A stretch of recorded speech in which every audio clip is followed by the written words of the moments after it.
आज हम बात कर रहे हैं फ्यूचर ग्रुप की और साथ में हम बात करेंगे रिलायंस इंडस्ट्रीज की। फ्यूचर ग्रुप और रिलायंस के लिए आज सबसे बुरा दिन साबित हुआ, यानी सुप्रीम कोर्ट में जिस फैसले का कई दिनों से हमें इंतजार था वो फैसला आ गया, लेकिन फैसला बहुत ही ज़्यादा मायूस करने वाला है क्योंकि सुप्रीम कोर्ट ने सिंगापुर इंटरनेशनल ऑर्बिटेशन सेंटर के फैसले को वैलिड माना है और उन्होंने कहा है कि सिंगापुर इंटरनेशनल ऑर्बिटेशन सेंटर से जो स्टे लगाया गया है वो बिल्कुल लीगल है, उसको यहाँ पे वैलिड है। तो ऐसा सुप्रीम कोर्ट ने जजमेंट दे दिया है और ये जजमेंट बिल्कुल इस डील के खिलाफ जा रहा है। लेकिन इसके आगे अब क्या संभावना बन रही है, जो फैसला है वो क्या कहता है और आगे क्या संभावना बन रही है उसको हम डिस्कस करेंगे और इसकी वजह से आगे बहुत ही बड़ी मुसीबत खड़ी हो चुकी है इस डील के ऊपर। क्या डील पूरी तरह से खारिज होने वाली है या फिर इसमें अभी कोई संभावना बाकी है, उसको हम जानने की कोशिश करेंगे। लेकिन फ्रेंड, उससे पहले अगर आप पहली बार हमारे चैनल पर आए तो चैनल को सब्सक्राइब कर दीजिए, एक बेल आइकन दबा दीजिए ताकि जब भी नया वीडियो बने पहला नोटिफिकेशन आपको मिले। वीडियो पसंद आए तो लाइक शेयर जरूर कीजिए। चलो फ्रेंड, वीडियो स्टार्ट करते हैं। मैं हूँ आपका दोस्त SB दवे और हमारे अपने चैनल ऑनलाइन कमाई में आपका बहुत बहुत स्वागत है। फ्रेंड्स, जैसे कि हमने कल ही डिस्कस किया था और हमें पूरी आशा थी कि यह जो जजमेंट आएगा वो इस डील के फेवर में आएगा, लेकिन हुआ इसका उलट। सुप्रीम कोर्ट ने आज 10:30 बजे जस्टिस RF नरीमन और जस्टिस BAR गवई की जज की अध्यक्षता में जो फैसला दिया है वो बहुत ही ज़्यादा लोगों को मायूस करने वाला है। सबसे ज़्यादा जो तकलीफ हुई है वो इसके शेयर होल्डर को हुई है क्योंकि ज़बरदस्त लॉस हो चुका था और आज शेयरों में भारी गिरावट है। और फ्रेंड्स, जैसा नहीं सोचा था उसके बिल्कुल उलट हो गया, ऐसा किसी ने भी नहीं सोचा था।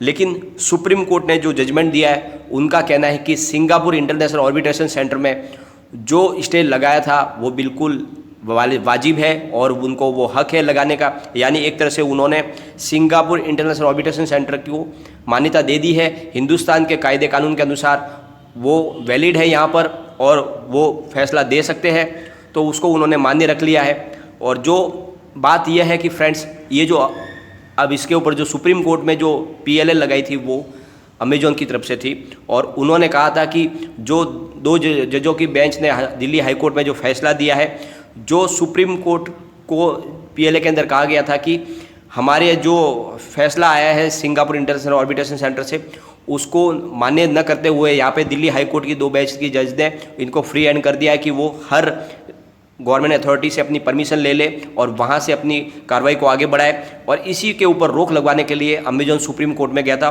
और उन्होंने कहा था कि हमें ऑलरेडी स्टे मिल चुका है सिंगापुर इंटरनेशनल ऑर्बिटेशन सेंटर से, इसलिए इस डील को यहाँ पे इसकी जो प्रोग्रेस है उसको रोकना चाहिए और इसको किसी भी तरह से कोई गवर्नमेंट एजेंसी इसकी परमिशन नहीं दे, उसके ऊपर रोक लगाए। तो सुप्रीम कोर्ट ने भी इससे पहले जब सुनवाई हो रही थी तब सुप्रीम कोर्ट ने NCLT को कह दिया था कि आप इस मामले की कार्रवाई आगे बढ़ाते रहे लेकिन कोई भी फैसला पास न करे, अपनी तरफ से कोई भी आदेश न दे, उनको रोक दिया गया था। और अब सुप्रीम कोर्ट ने पिछले दिनों इसकी सुनवाई की थी और पूरे मामले की सुनवाई करके आदेश को रिजर्व रख लिया था और आज सुबह 10:30 बजे यानी सुबह ही इसके ऊपर सुनवाई कर ली है और उन्होंने फैसला दे दिया है। क्योंकि जो RF नरीमन है वो 12 अगस्त को रिटायर होने वाले हैं, तो उसके पहले उन्होंने अपना जजमेंट पास कर दिया है। लेकिन बात ये आ रही है, क्या इससे ये पूरी डील कैंसिल हो जाएगी? तो फ्रेंड्स, यह जो PLA अमेजॉन ने लगाई थी ये डील को कैंसिल करवाने के लिए नहीं थी, बल्कि जो उन्होंने स्टे लाया था वहाँ से सिंगापुर इंटरनेशनल ऑर्बिटेशन सेंटर से उसको यहाँ पर वैलिड माना जाए, उसके ऊपर थी। तो सुप्रीम कोर्ट ने उसको वैलिड मान लिया है, यानी जो उनका आदेश है उसको यहाँ पर माना जा सकता है। तो अभी आपको पता ही है वहाँ पर भी सुनवाई हो चुकी है, 3 जूरी की बेंच ने इसके ऊपर सुनवाई की है और अब उसका जो भी है आदेश आना बाकी है, वर्डिक आना बाकी है। तो वो वर्डिक क्या आएगा वो सोचने वाली बात है। वैसे तो संभावना वहाँ पर भी अमेजॉन के फेवर में ही पलड़ा भारी लग रहा है, लेकिन बात अभी ये है कि आगे क्या ऑप्शन बची है। तो ऑप्शन ये है कि इस फैसले के खिलाफ फिर से किशोर बियाणी अपनी तरफ से PLA दर्ज कर सकते हैं सुप्रीम कोर्ट में और वो अपनी तरफ से अपना पक्ष रखने के लिए तैयार। ये जो पूरी जो सुनवाई हुई है फ्रेंड्स, वो एक्चुअल में सिंगापुर इंटरनेशनल ऑर्बिटेशन सेंटर से जो स्टे आया तो क्या उनको वो कानूनी वैधता है कि वो इसके ऊपर स्टे लगा दे, उसके ऊपर है, न कि अपनी डील को खारिज करवाने के लिए। तो अब अपनी डील को बचाने के लिए किशोर बियाणी अपनी तरफ से कोशिश कर सकते हैं, वो उनके पास अपना राइट्स है, वो अधिकार का इस्तेमाल कर सकते हैं।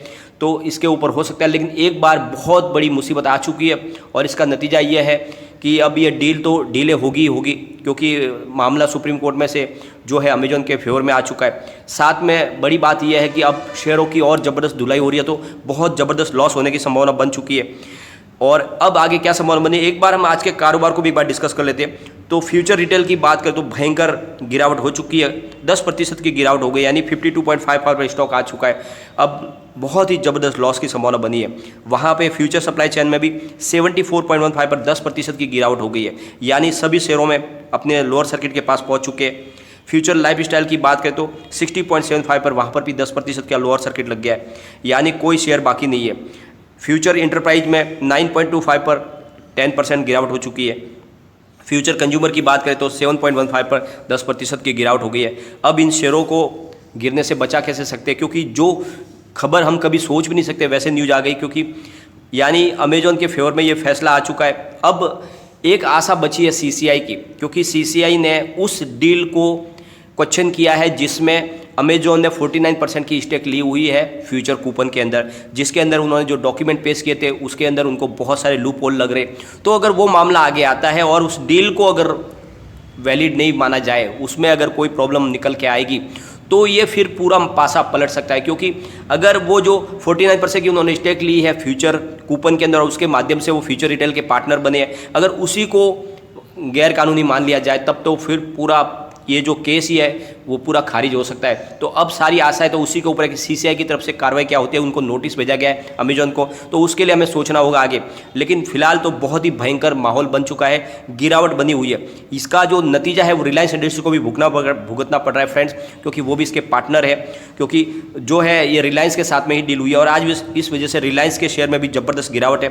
2094 पर करीब 1.84% की गिरावट हुई और अभी बाजार तो शुरू है, आगे और गिरावट की संभावना बन रही है। तो इसका जो नतीजा है वो रिलायंस को भी भुगतना पड़ेगा। लेकिन जिस तरह से मामला अब आया है, अब इंतजार करना होगा सिंगापुर इंटरनेशनल ऑर्बिटेशन सेंटर से क्या फैसला आता है, क्योंकि उसके बाद में ही नया स्टेप उठाया जा सकता है किशोर बियाणी की तरफ से।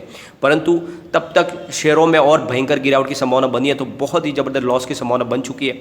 तो कुछ इसमें चमत्कार हो ऐसी ही हम कुछ कामना करते हैं, क्योंकि अब सारा दारोमदार जो हमें लग रहा है वो है कि किशोर बियाणी अपना क्या स्टेप आगे उठाते हैं और साथ में सीसीआई की तरफ से क्या कार्रवाई की जा सकती है अमेजॉन के ऊपर, उसी के ऊपर सारी संभावना बनी हुई है। लेकिन बहुत ज़बरदस्त लॉस हो रहा है इनके सप्लायर्स को और वेंडर्स को, उनको भी बहुत ही ज़्यादा तकलीफ हो रही है। उनको आशा थी कि आज फैसला आ जाएगा तो फिर डील आगे बढ़ेगी, एनसीएलटी की तरफ से भी अप्रूव आ जाएगा, तो जो रिलायंस इंडस्ट्रीज़ के जो शेयर धारक है उनकी मीटिंग बुला ली जाएगी और फिर जल्द से जल्द डील फाइनल होगी, तो फिर सबके पैसे मिल जाएंगे रिलायंस की तरफ से। लेकिन अब वो मामला अटक चुका है, तो बहुत बड़ी तकलीफ खड़ी हो गई है। तो आगे अब क्या संभावना बन रही है और सुप्रीम कोर्ट से जो पूरा जो जजमेंट क्या है निकल के आ रहा है वो हमें समझ में आएगा 2-4 घंटों के बाद में, जब एक एक वर्डिंग समझ में आएगी। फिलहाल जो फैसला आ चुका है कि उन्होंने अमेजॉन के फेवर में फैसला दे दिया है और उन्होंने सुप्रीम कोर्ट ने सिंगापुर इंटरनेशनल ऑर्बिटेशन सेंटर से जो भी स्टे लगाया था उसको वैलिड मान लिया है, और इसी की वजह से यहाँ पर ज़बरदस्त गिरावट हुई है। तो आगे हमें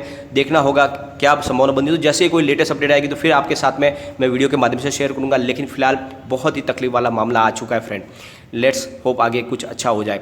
लेकिन फ्रेंड, कोई भी इन्वेस्टमेंट करने से पहले अपने फाइनेंशियल एडवाइजर से एक बार एडवाइस ले ले या अपना खुद का रिसर्च करें, क्योंकि मैंने वीडियो आपके एजुकेशनल पर्पज़ के लिए ही बनाया। वीडियो पसंद आए तो लाइक शेयर जरूर कीजिए और चैनल को सब्सक्राइब कर दीजिए। Thank you friend.